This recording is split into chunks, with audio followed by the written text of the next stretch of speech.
isin jechuu barbaada. Gaafiin kiyya an Hinduudha. Biyya Hindiitti intal musliimaa fuudhee waliin jiraataa jira. Inshaallah ji'a dhufu kanatti gara Saawud Arabiyaa ni dhufti. Beeytaa yeroo ana haasawa Dr. Zaakir dhageeffachuuf deemaa jira jedhee itti himu yabootii gar isaa hin deemin inni waa'ee shi'aa waan badaa dubbataa naan jetti. Isiin hordoftuu shi'aati. Akka isiin naan jettetti yabootii gar isaa hin deemin yoo isatti dhaqxe waa'ee shi'aa waan badaa sitti hima. Atis na dhiisuu dandeetta. Kun shakkii duraa sammuu keessaa qabuu naan jetti. Inni lammataa ammoo gaafiin kiyya uumama wajjin wal qabata. Wanti hunduu gooftaadhaa. Akka amantii Hinduu fi Musliimaatti wanti hunduu kan Rabbiiti. Kanaafuu Rabbiin maaliif namni hundinuu akka isa gabbaru barbaade. Haasawa kee keessatti akka dubbattetti inni bifa garaagaraa fi amantaa garaagaraa akka qabaannu godhee nu uume. Eegas maaliif akka isa gabbaru qofa barbaade. Akkasumas maaliif bineensotaa fi wantoonni biraa akka isa gabbaran gaafatu dhabe. Maaliif nama qofa gaafate. Galatoom. Obboleessa keenya gaafii lama gaafate. Gaafii gaafachuudhaan dura namastee naan jedhe. Obboleessa hiikaa jecha namastee ni beektaa? Hin beeku. Namoonni haay ja'an. Haay jechuun maal jechuudha? Ani garuu assalaamu alaykum wa rahmatullaahi wa barakaatuhuun siin ja'a. Hiikkaansaa nageenyaa fi rahmanni rabbii sirraa haa jiraatu jechuudha. Ati namastee naan jette. Anis deebii siif kennuun qaba akkasimi. Yoon siif hin deebisne namni kun nama akkamii jettee haasa'uu malta. Akkasumaami ani eega amma hiikkaan namastee maali jeetiin si gaafachuu jira. Namastee jechuun maal jechuudha naa himuu ni dandeessaa? Akkanatti fakkaatutti namastee jechuun akka haay yookaan assalaamu alaykum wa rahmatullaahi wa barakaatu jechuudha. Akka keetitti yaaboo dhiifama naaf godhi. Ani amma yoon si arrabsee arrabni kiyya kun hiikkaansaa nama gaarii jechuudha yoon siin jeen irraa ni fudhattaa? Yoon an ulluu siin jeen irraa ni fudhattaa? Ulluu jechuun akka afaan urduutti yookiin hindiitti aawul jechuudha. Aawul ammoo yoo gara ingiliffaatti deebisnu nama qaroo jechuudha. Garuu ulluu jechuun maal jechuudha? Obboleessoo ulluu jechuun maal jechuudha? Beeyaquuf. Kanaaf warri Ingiliz yoonan ulluu siin joo waan inni si faarsu jirutti fakkaata. Garuu ati hinduu waan taateef akkaan si arrabsaa jiru ni beekta. Haa ta'u malee ani hiikkaa jecha namastee joo kana niin beeka. Waan inni hiikkaasaa beekuufin siif hin deebisini. Ati hiikkaasaa hin beektu. Garuu namastee naan jette. Ani ammoo hiikkaasaa niin beeka kanaaf hin deebisaa siif hin kennini. Hiikkaan jecha namastee joo jecha kitaaba Sanskrit kan idam namamee joo irraa dhufe. Hiikkaan saatis I bow down to you yookiin an siifin sagade jechuudha. Ati anaaf sagaduu barbaaddaa? Sirriitti nam beekumsa jabaa qabuuf ni sagada. Sirri jette. Akka keetitti nama beekumsa qabuuf ni sagadde. Garuu akka quraanaatti akka islaamummaattii fi akkuma amantiilee hedduutti ati rabbii olaanaa tokkichaaf malee sagaduu hin qabdu. Beektaa warri hinduu hedduun wayitaan anaasoo godhee irraa baheen booda dhufanii miila kiyya tuqanii waan ja'an ni beektaa? हमने पहले बार भगवान का अवतार खुद देखा आंख से. Ani yeroo jalqabaatiifin gooftaa qaamaan arke ja'anii natti himan. Arkitee obboleessa kiyya akka na kabajjuu fi na jaalattu niin beeka. Tanaafis sin dinqisiifadha. Garuu waan rabbiin malee jiru cufaaf sagaduun shirkiidha. Inumaa akkuma amantii hinduutittuu ati rabbii olaaneef malee sagaduun dhorkaadha. Namni tokko tokko kabajaa fi jaalalaafin kana godhe jechuu danda'a. Garuu jaalalaa fi kabajaa keessa daangaa dabruun qabdu.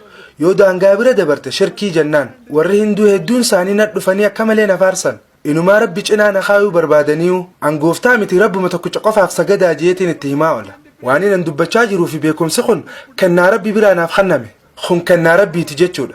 Yeroo na arkitetti maashaallah jechuu qabde. Maashaallah jechuun akkuma rabbiin fedhetti jechuudha. Wanti inni ana haasawaa jiru hundinuu fedhii rabbiitiin malee saniin alatti an bu'aa takka illee hin qabu.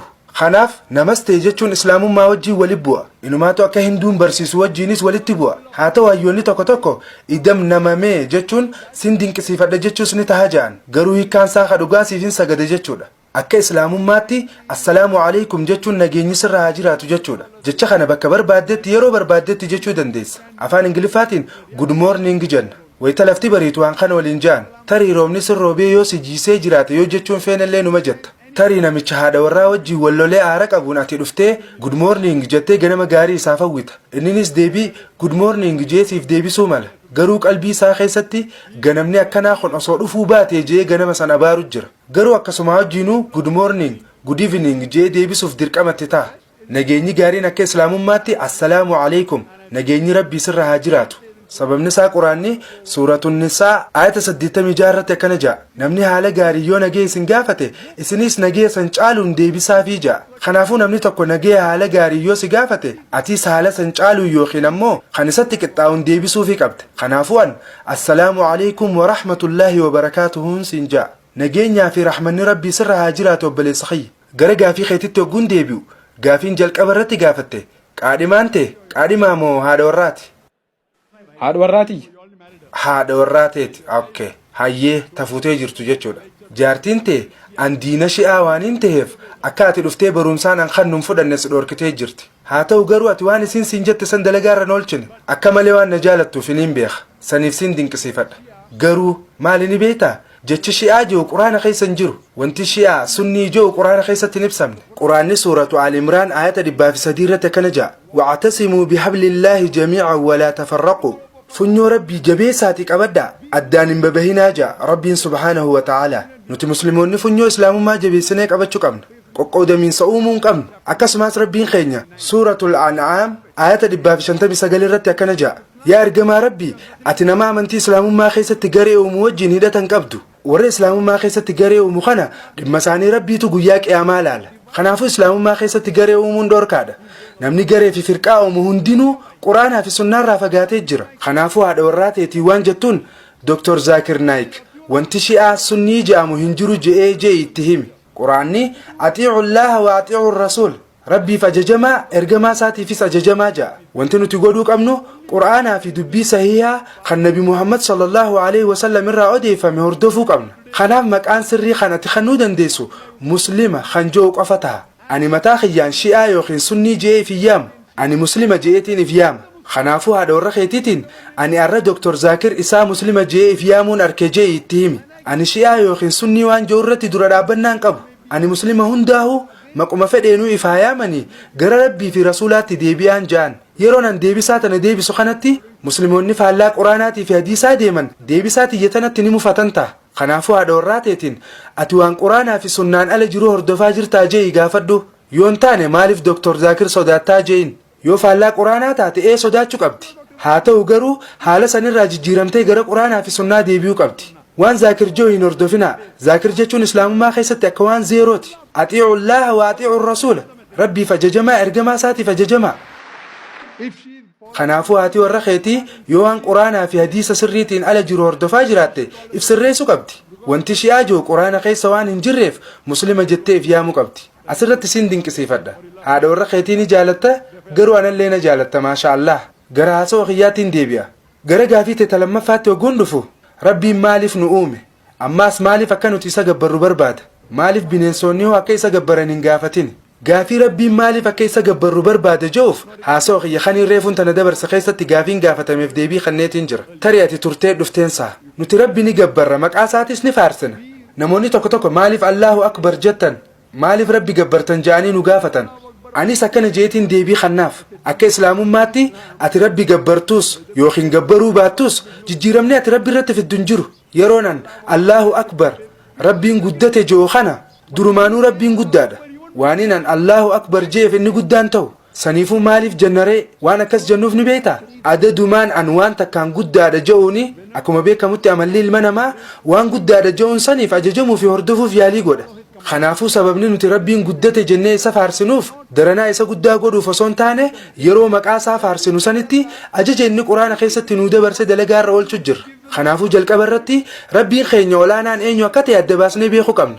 kana booda waan inni jee fudhannee dalagaarra oolchina kanaafuu muslima jechuun nama fedhinnaa fi rabbiif kenne jechuudha quraanni suuratu zaariyaat ayata 56 irratti akkana jaa وما خلقت الجن والإنس إلا ليعبدون نتجني في نملي أكنوا جبرني في ملي وأن براتي في نوم نيجا ربي خير سبحانه وتعالى ربي نولان وكيس جبروف نومي وأنت كيس جبرو بربادي فمو وأنك أجيل فما خنا نفكن نفجتش قرآن نخنك أجيل فما المنا ما شفتي تنجراتولا ويتيس جبرو في ويتيس فارسنوس أجج إني نكن يردفو قبنا يرو أجج ربي ولانا وردف نخنة تنوماتو الرافجة دمجتشو فكينا غير دكتور تكوه جوديمته دكتور تشيو دوا ويسيف أجج وأن النسيف أجج سن يردف تمون يردف. Do you follow his prescription or not? ni يردف.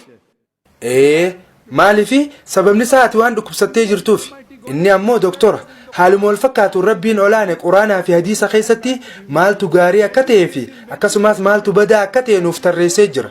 Yeroo isa gabbarruu fi wayita isa faarsinu uumamumaan waan inni nu ajaje hordofu jira jechuudha. Fakkeenyaaf namni wayii kan doktora hin ta'in tokko osoo qoricha wayii siif ajaje itti fayyadamtaa? Hin fayyadamtu. Kanaafuu yoo doktoricha dinqisiifatte ajaja isaanii hordofta. Kanaaf rabbii keenya faarsina, kanaaf isa gabbarra. Akka muslima gaarii kan ajaja rabbii hojiin hordofu taanuuf jechuudha. Karaa kanaan inshaallah muslima gaarii ta'uu dandeenya. Gaafiin teeta biraa ammaas maaliif bineensonni hoo rabbiin gabbarre jettuuf? Nabiin keenya jaalatamaan Nabi Muhammad sallallahu alaihi wasallam islaamummaa keessatti ilma namaatii fi jinnii malee wanti jiran hundinuu fedhii isaaniitiin deemuu hin danda'an. Uumamni kun cuftinuu mirga fedhii isaaniitiin sossohuudhaa hin qabanii ja'an. Malaayikoonni firii wiil yookiin fedhii bilisaan qaban, bineensonninis fedhii bilisaan qaban. Hundi isaaniitu rabbii tokkicha gabbaran. Bineensonni, mukkeenii fi gaarreen hundinuu rabbii olaane tokkicha qofa gabbaran. Afaan Arabaatiinis Muslim ja'amanii yaamaman. Jinnii fi ilma namaatiif garuu rabbiin olaane filmaata bilisaa kenneefii jira. Yoo barbaanne isaaf ajajamuu dandeenya yookiin ammoo isaaf ajajamuu diduu dandeenya. Sababaan rabbiin olaane nu uumeefis quraana keessatti ibsamee jira. Wantoota rabbiin uume keessaa uumamni ilma namaatitti qixxaa'u tokkollee hin jiru. Boca keenya, qaama keenyaa fi sammuu yookiin beekumsa nuuf kenne cinatti filmaanni isaaf ajajamuu takka immoo isaaf ajajamuu diduudhaan nuuf kennamee jira.